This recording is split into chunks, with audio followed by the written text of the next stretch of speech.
Sa ating video ngayon ay gagawa po tayo ng Choco Fudge icing na lulutuin lang po natin. At yung moist cupcake po natin, yung ating pinaka-cake dito ito ay lulutuin lang po natin sa ating kaldero. At sa ating ginawa lang po na Choco Fudge icing ay nakikita po ninyo mga ga na kahit anong tips lang po yung gagamitin natin dito ay napaka-stable po yan. At napakadali lang po itong gawin ha, at simple lang po yung mga ingredients natin dito at talaga naman na ito'y masarap. At para sa walang mga oven ay tamang-tama sa inyo to mga ga yung ating video ngayon, at pwede na makatipid po kayo dito kung kayo ay gagawa na lang kung may handaan sa inyo. At pwede mo din itong pagkakitaan. Kaya tara na, umpisahan na po natin yan.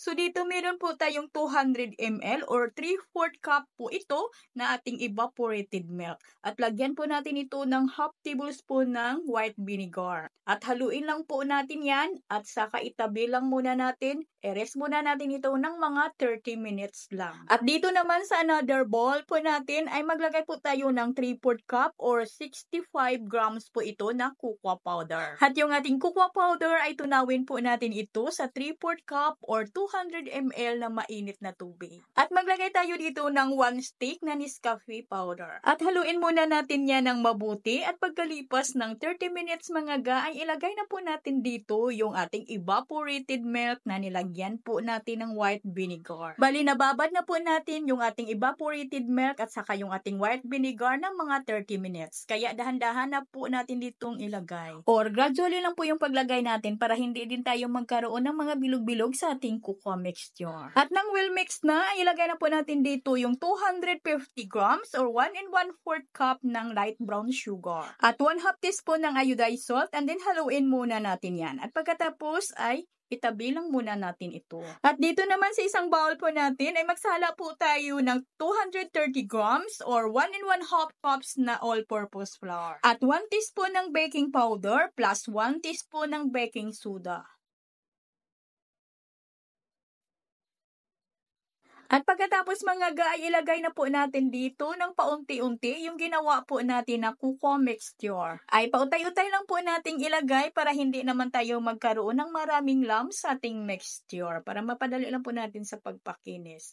At bago po natin iubos lahat yun sa paglagay ay ilagay muna natin yung isang piraso po natin na large na itlog at lagyan po natin ito ng 1/3 cup na mantika. At i-mix lang po muna natin yan ng kaunti at pagkatapos ay pwede na po natin dito itong ilagay lahat yung natira po natin na cocoa mixture. At haluin lang po natin ito ng bahagya until mag-well combine po yung ating mga ingredients at huwag lang po natin itong ma-overmix.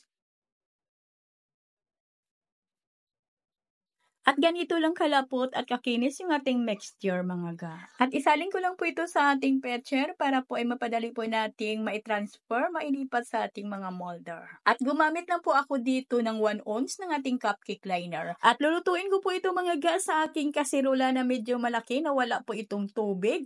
Pero nagpainit na po ako habang ako ay nagmomolde dito. At mainit na po yung aking kasirola na wala po itong tubig. Naglagay lang po ako dito ng patungan. Ilagay na po natin dito yung ating cupcake. At kailangan na mahinang-mahina lang po talaga yung apoy ng ating kalan dito na yung para lang po tayong nag-in-in ng kanin para hindi po umumbok ng todo, para hindi naman bibitak yung ating cupcake, para po mananatili lang po siyang flat. At niluto ko lang po mga ga sa loob lang po ng 40 minutes yung ating cupcake sa mahina lang po talaga na apoy ng ating kalan. At habang niluluto pa natin yung the rest po natin ng mixture ay magluto na po tayo ng ating Choco Fudge icing. So dito sa ating suspan ay pagsamasamahin lang po natin yung ating mga sangkap. Dito meron tayong 1 cup ng white sugar at 6 tablespoon na cornstarch. Yung ating cornstarch na ito mga ga ay 55 grams po ito. At 3/4 cup ng cocoa powder or 65 grams po ito. At i-mix lang muna natin ito bago po natin ito lagyan ng 1 3/4 cup ng evaporated milk.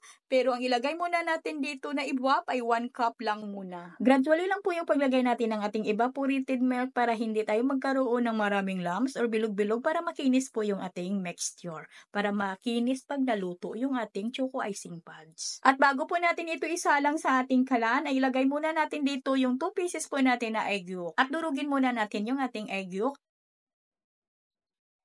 At nang makinis na po yung ating mixture, ay ilagay na po natin dito yung natira po natin na 3/4 cup na evaporated milk. And then mix lang po natin yan ulit at pwede na po natin itong isa lang. Lutuin po natin ito sa mahina lang po na apoy ng ating kalan. At dandahanin na lang po natin itong haluin hanggang sa ito'y kumulo, hanggang sa ito'y lumapot. Huwag lang po talaga natin itong tigilan sa paghalo para maging makinis talaga yung ating choco icing pods. At pag lumapot na yan, ay patuloy pa yan nating haluin. Lutuin pa natin ng mga ilan pang minuto para lutong-luto talaga yung ating cornstarch. Para manatili talaga yung stable na hindi magtutubig yung ating icing. At ito na mga ga, okay na po yung ating icing. Bali, wala na po ito nakapatong sa ating kalan. Dito na po ito sa ating misa. Lagyan lang po natin ito ng 2 tablespoon ng margarine. At haluin lang para matunaw natin yung ating margarine. Kahit hindi na po tayo dito mga ga magsala, ay makinis na po ito yung ating icing dahil po sa ating proseso. At pwede naman kayo ditong maglagay or gumamit ng butter imbis na margarine. At pwede din kayo ditong maglagay ng vanilla extract. Ito mga ga ay palambigin ko lamang ito at pwede ko na po itong i-frosting. Hindi ko na po ito ilagay sa aking chiller. At gaya ng sinabi ko kanina sa ating intro na kahit ano pong icing tips po yung gagamitin natin dito ay napaka-stable po yung ating ginawang Choco Pods icing. At tingnan nyo naman napakaganda ng ating cupcake na luto lang po sa ating kaldero or kaserula.